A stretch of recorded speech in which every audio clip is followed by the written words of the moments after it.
coming up on The Overcoming Life with Jimmy Evans.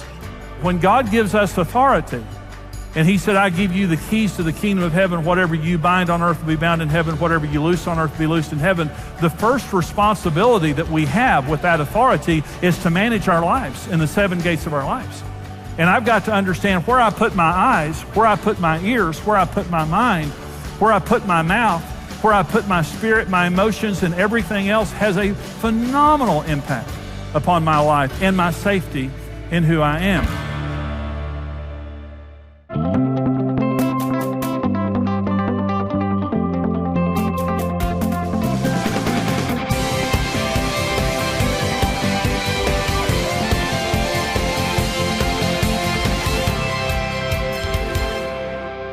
Assuredly, I say to you, whatever you bind on earth will be bound in heaven. Whatever you loose on earth will be loosed in heaven. Now, the word assuredly there means an emphasis. Jesus is saying, what I'm saying is the truth. Listen to what I'm saying. This is the truth. Whatever you bind on earth will be bound in heaven. The word bind is the Greek word deo, and it means to restrain or to bind up or disallow. Jesus said, listen to what I'm saying now. Whatever you disallow, I'll recognize. And then he says, but whatever you loose on earth will be loosed in heaven. And the word loose is the Greek word luo, which means to loosen, to let go, or to allow. So let me give you a paraphrase of what Jesus is saying to every single one of us. I'm telling you the truth, whatever you disallow on earth will be disallowed in the invisible realm, and whatever you allow on earth will be allowed in the invisible realm. God has given us authority over our lives and over our families, and we can live in absolute safety if we will use the authority that God has given us to allow and to disallow, to bind and to loose. The authority that God gives us is the authority to bind and loose in the spiritual realm and to live a safe life. Satan has no authority over us to destroy us. But here are several statements in regard of what I'm saying. The first is, all of the authority the devil exercises in the world is illegitimate and can be stopped by believers. Satan has no legitimate authority. And listen to Colossians chapter 2, and this is the Apostle Paul talking about the resurrection of Christ. Having disarmed principalities and powers, he made a public spectacle of them, triumphing over them in it. Paul is reminding us here that when Jesus was raised from the dead, he took all power away from the devil. The devil has no power. The only authority the devil has is the authority that we let him have. The only authority the devil has is the authority he's stolen from believers.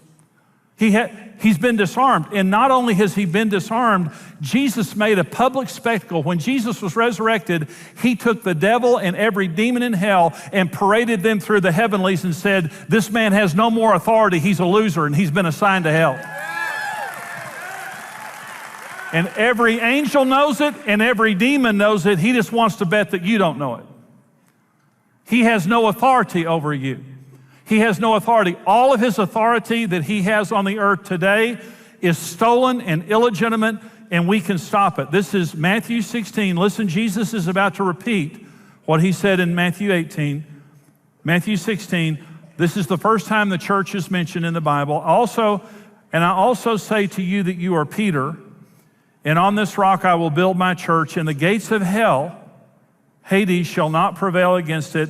And I will give you the keys to the kingdom of heaven, and whatever you bind on earth will be bound in heaven, whatever you loose on earth will be loosed in heaven. Here we have Jesus repeat what he said, or actually this is the original statement here. It's then repeated in Matthew 18. And Jesus says this to Peter, now Peter, you said that I'm the Christ, the Son of the living God. And upon that confession, I'm going to build my church. And I'm going to give you the keys to the kingdom of heaven. And whatever you lock on earth will be locked. Whatever you unlock on earth will be unlocked. And by the way, they didn't have cars back then. A key was for one thing, that's a door or a gate. And Adam and Eve were the gatekeepers of the earth. The devil came, knocked on the door, tempted them. They opened the door. He came in, destroyed mankind. Jesus comes back and said, I'm redelivering the keys of the earth to you, Peter, and to my church. And I'm telling you that if you want to unlock a gate of hell that the devil is using to hold people in darkness and destroy their lives, Even the devil's gate cannot stand against my people and the key that I just handed you.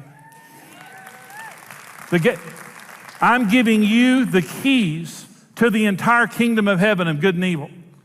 And whatever you want to lock and to bind and to disallow on this earth, so be it, I'll stand behind you. Whatever you want to allow and to loose, so be it, I'll stand behind you.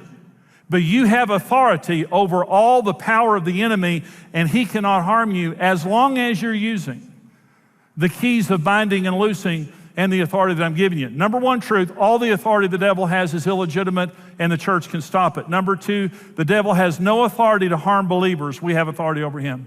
You never have to fear the devil, he fears you.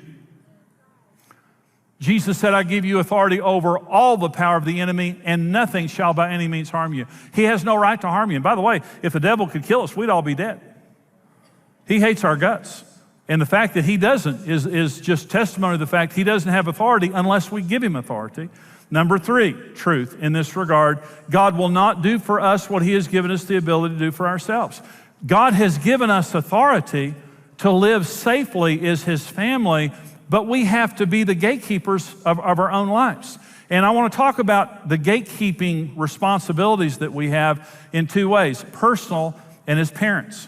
Because there's two ways that we keep the gates of our lives, and there certainly is national and other levels of this, but I want to focus this on personal and family. I want to talk about being the personal gatekeeper of your life.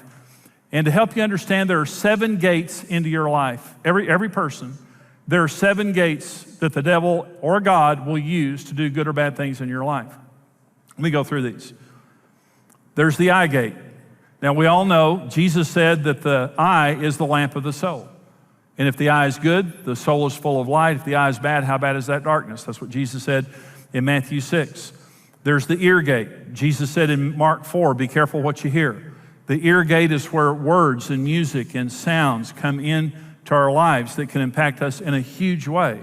And right now, I'm accessing your ear gate because you've come and offered it here in church. That's a good thing. So there's an ear gate. Number 3 is the mouth gate. The word spoken, food and drink consumed. And this, by the way, Proverbs 18:21 says the power of life and death is in the mouth. This is the most disproportionate gate in our lives because what comes in and out of this gate will have more impact on our lives than almost anything else. Number 4 is the mind gate.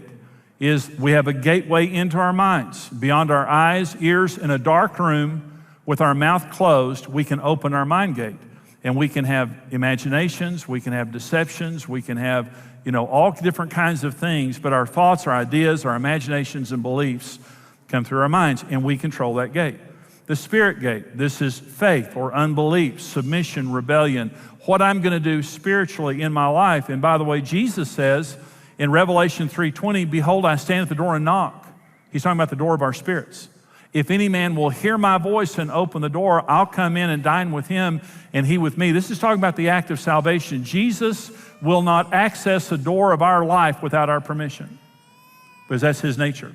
He recognizes us as the gatekeeper of our own spirit, and he says, my desire is to come into your life, but you'll have to open the gate for me to come in, okay? Our spirit gate. Number 6, our flesh gate. And this is our sensuality, our sexuality, our physical needs, desires, and wants, both on a legitimate level and also on a sinful level, whichever door that we open. But our flesh is an entry point. Okay, number 7 is our emotion gate. Emotions and attitudes in response to life and people and things like that. And so I decide everything that comes into my life through those 7 gates. Listen, who you are today has been decided by you and what gate you opened. Your mom and dad didn't do it. God didn't. God doesn't decide how you feel. God doesn't decide what you think. God doesn't decide where you put your eyes or your ears. Neither does the devil, neither do I. We all are responsible for the gates of our lives. And everything in my life right now, I allowed to be there. And the things that are not in my life are not there because I disallowed them. Binding and loosing made me who I am right now, good or bad. And so when God gives us authority, and he said, I give you the keys to the kingdom of heaven. Whatever you bind on earth will be bound in heaven. Whatever you loose on earth will be loosed in heaven. The first responsibility that we have with that authority is to manage our lives in the 7 gates of our lives. And I've got to understand where I put my eyes, where I put my ears, where I put my mind, where I put my mouth, where I put my spirit, my emotions, and everything else has a phenomenal impact upon my life and my safety in who I am. God builds families by bringing a man and woman together in marriage. Let your family be the family that God built. In this inspiring series, Jimmy Evans will show you the steps to having a lasting, loving family. This is about helping us to have a better future and helping us to build a family that will last. Support the overcoming life with your gift of any amount, and we'll send you Jimmy's book, 7 Secrets of Successful Families. Receive the complete series, The Family That God Built, on CD or audio download, and Jimmy's book, 7 Secrets of Successful Families, for your gift of $45 or more.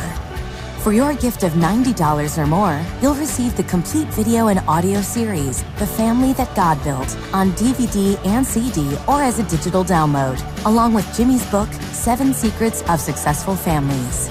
Follow God's plan for building healthy families and have a successful family for generations.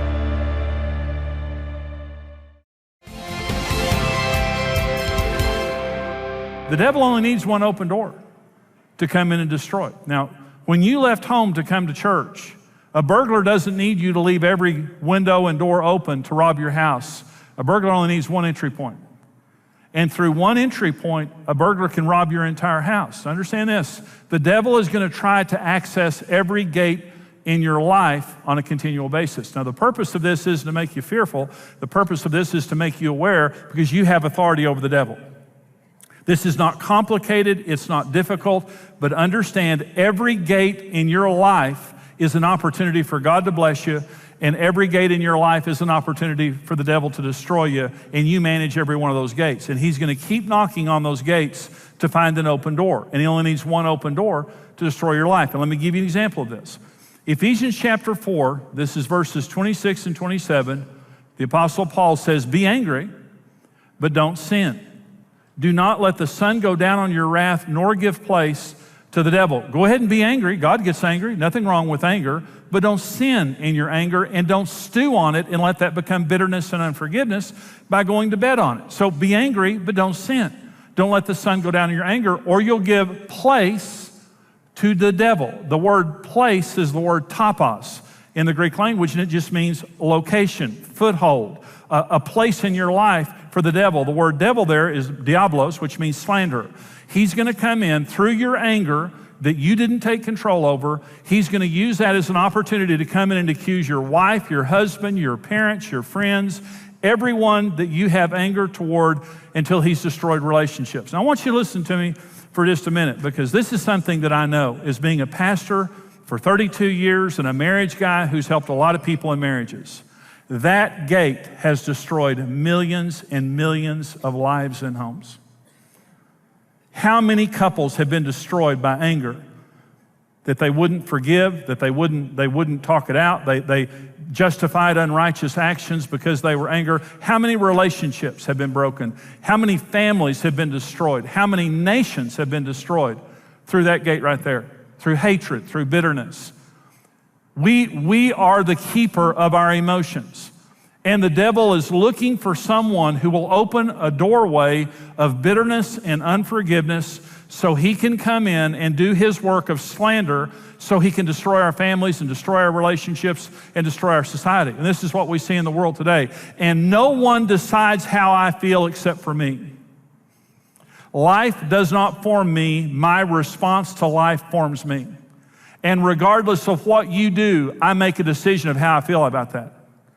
And I can choose to love in the most difficult circumstance. And I can choose to hate in the best of circumstances. But I am the gatekeeper of my emotions. And so the devil constantly is going to try to access the gates in our lives. And as a responsible gatekeeper, it means I bind the devil by using my eyes. And I loose God to use. Whenever you're reading the Bible, what you're doing is you've just loosed the Holy Spirit to work through your eyes to bless you. But when you put your eye on something bad, you've opened a door to the devil to come in and corrupt you. The same with your ears, the same with your mind. And so responsible binding and loosing, responsible gatekeeping keeps me personally safe. But the second responsibility of gatekeeping is parents. See, little children, we have to create, because they can't manage the gates of their lives. The purpose of parenting is to raise children in a safe environment where one day when they leave home, they have learned how to responsibly manage the gates of their lives. But let me talk about parents for just a minute. Parents are the gatekeepers of their homes and their children's life. Let me say, everything in your home, you allow. Everything not in your home, you disallow.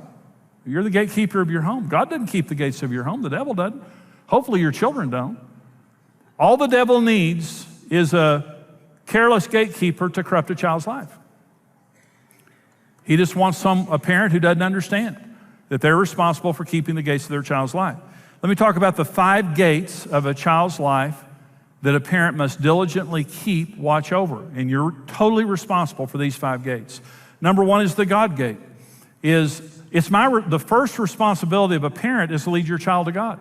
In fact, God put his image on Adam and Eve in Genesis 1 and then commanded them to multiply. They weren't ready to multiply until they bore the image of God. The number 1 responsibility that I have as a parent is to lead my child into an understanding of who God is, the love of God, and the truth of God, so that at the earliest age possible, they receive Christ into their lives. And then from that point forward, we're discipling them in their faith. Okay. Taking them to church, reading them the Bible, praying with them. The number 1 thing that I do is I watch the God gate of my child's life. And I think that every parent should raise their children in church. I'm preaching to the choir here, but I'm saying church is very important. The Bible, godly disciplines in a child's life, that is the parent's responsibility. Number 2 gate in a child's life is the entertainment gate. And entertainment is cell phones, and I totally agree that children should not have a cell phone until very late in, high school or something like that. And so for safety purposes, you may have a cell phone in your home that doesn't belong to a child, and they're going somewhere and you hand it to them, and it's not a smartphone, it's just a dumb phone. It's just a phone that they can call you and they cannot access the internet because the internet's a powerful thing. But computers, did you know that 60% of parents say they do not have the time to monitor what their children view on the internet? You might as well hand your child a loaded gun. I want to say something, moms and dads, and listen to me. You cannot give your child an electronic instrument that you can't monitor. And if your children are smarter than you, that's a problem. And a lot of my 2-year-old grandson comes and walks in the house, and he jumps in my lap. Reed is his name, and he says, "Pappy, I want to play on your phone." And my grandson Reed's 2.5 years old. He gets on my phone, and in a second, he's watching Thomas the Train on Netflix. And he's brilliant. These little kids are brilliant. And it's just, you have to stay up with that.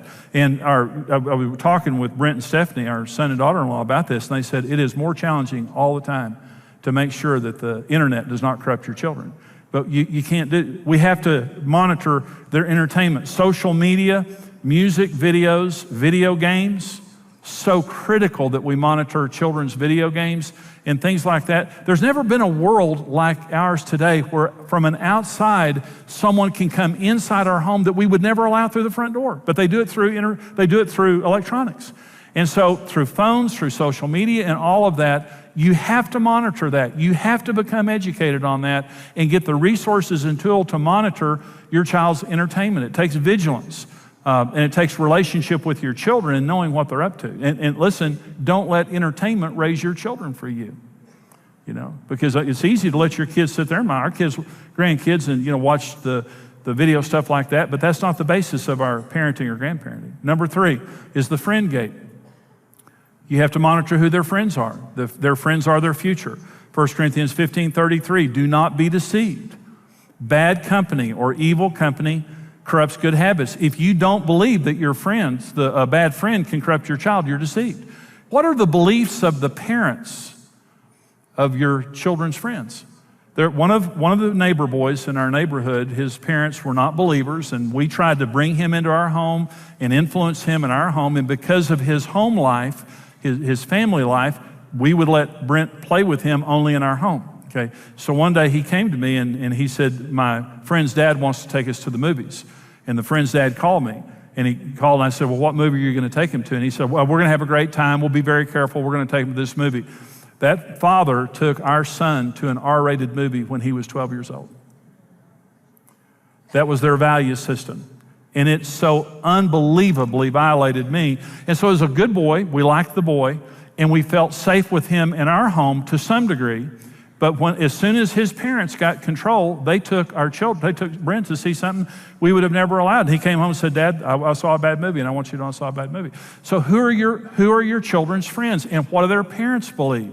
Do you have a relationship with the parents? Does the child have a smartphone? And is the child able then to corrupt your child through that smartphone? All those things are very important things to look at when you're looking at friends. Number 4 is the attitude gate.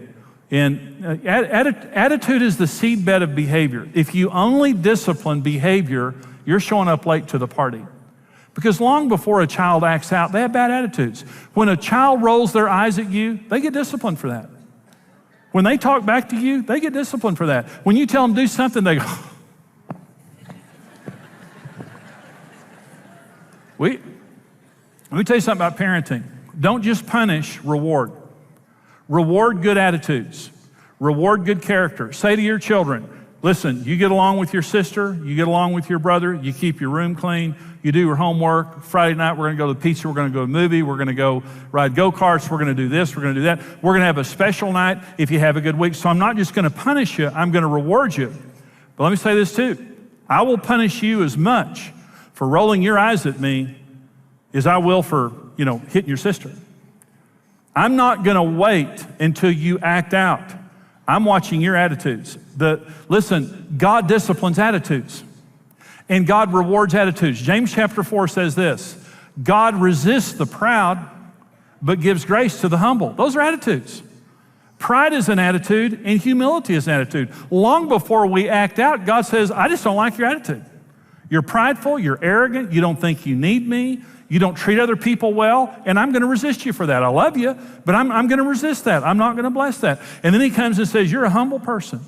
You're a loving person. You need me. You're gracious with other people, and I'm going to reward that. And we need to monitor the attitudes of our children and never, not being legalistic, always in a relational context, we must demand of our children that they have good attitudes, that they respect us, that they respect the family and the other members of the family. It's a job. Their children aren't perfect, and we have to raise them up patiently. But attitudes is a big deal. Number 5 is the education gate. Parents are responsible for educating their children. It's number 1, beyond the school, beyond anybody else, it's our responsibility. And that means you're involved in your children's education. You know where they're being educated. You know who's educating them, and you're staying up with it. Now, I'm going to have shown you how to watch the gates of your life. And I'm going to have produced a responsible gatekeeper, and you're going to live the rest of your life safely from the power of the devil and every desire he has over you. Safety is our birthright. Aren't you thankful we have such a great daddy in heaven? That he obsesses over our safety? But there's a responsibility that we have in this, to watch the gates of our life, to watch the gates of our home. Well, I hope this message encourages you today. It's a part of a full series of messages I do called The Family That God Built. And the reason that I produce this series of messages is to give people a very clear picture of what it means to have a functional family. So many of us came out of families that were not functional. And the problem with that is, typically when you come out of a broken family, you have a broken family. And then you pass that on to your children, your grandchildren, and it becomes your legacy. But that's not the legacy that God wants for any of us, certainly not for you. The legacy that I want to leave to my children and grandchildren is a functional, godly family. I know you feel the same way. So the purpose for this series is to give us a vision, to give us a clear picture of what it means to have that kind of family. And it's possible for everyone. Anybody, if I can do it, anybody can do it. And I'm telling you, regardless of where you've come from. See, you may be the first person in your family ever to break out of the dysfunction and become functional. You may be the first person in your family ever to truly live your life for God and to do things differently. My encouragement to you is you be the Joseph. Joseph was the one in his family that went to Egypt first. And then when his family was in trouble, he saved them in Egypt. You may be the Joseph in your family. You may be the person who finally stands up and says, you know something, enough of this baloney, enough of this divorce, enough of this immorality, enough of this hurt, enough of this pain. We are going to have a family the way that God wants us to have family. That's what this resource is about. 4-part series. Our announcer is going to come on in just a minute, tell you how you can get the CD, DVD, or the audio or video download of the full series. And my encouragement to you is watch it with your spouse, watch it with your family. Get together, watch it, get this picture in your head, and I promise you can do it. And I promise it will not just make a difference for you today, it will make a difference for your family for generations to come. God bless you. I hope that you have had a good experience watching the program today and it's helped you to know how to have an overcoming life. God bless you. See you next time. God builds families by bringing a man and woman together in marriage. Let your family be the family that God built. In this inspiring series, Jimmy Evans will show you the steps to having a lasting, loving family. This is about helping us to have a better future and helping us to build a family that will last. Support the overcoming life with your gift of any amount, and we'll send you Jimmy's book, 7 Secrets of Successful Families. Receive the complete series, The Family That God Built, on CD or audio download, and Jimmy's book, 7 Secrets of Successful Families, for your gift of $45 or more. For your gift of $90 or more, you'll receive the complete video and audio series, The Family That God Built, on DVD and CD or as a digital download, along with Jimmy's book, 7 Secrets of Successful Families. Follow God's plan for building healthy families and have a successful family for generations. Thank you for watching The Overcoming Life with Jimmy Evans.